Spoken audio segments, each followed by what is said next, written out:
আপনারা দেখতে পাচ্ছেন কুড়িবাড়ি এক্সপ্রেস চালু হয়েছে আজকে। আমাদের কাকিনায় থামবে না, এই জন্য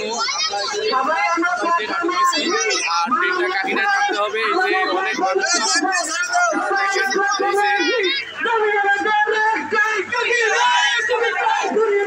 কুড়িবাড়ি এক্সপ্রেস আমাদের কাকিনায় থামতে হবে, এই জন্য ট্রেনটা আটক করা হয়েছে।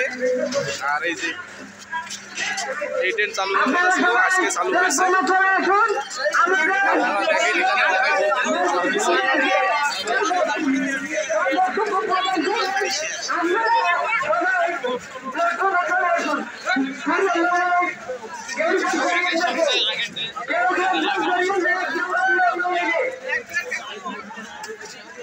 ট্রেনটি শুরুতেই আটক দেওয়া হয়েছে।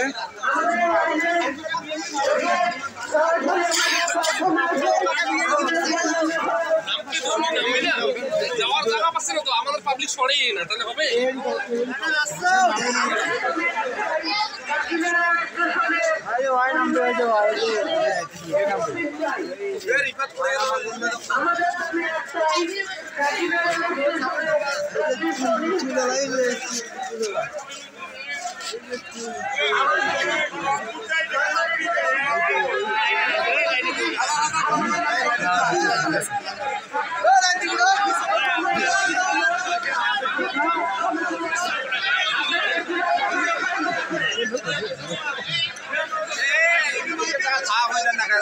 পরে এলাইছেন সবাই টাকাতে প্ল্যাটফর্ম বুঝেন না কেন।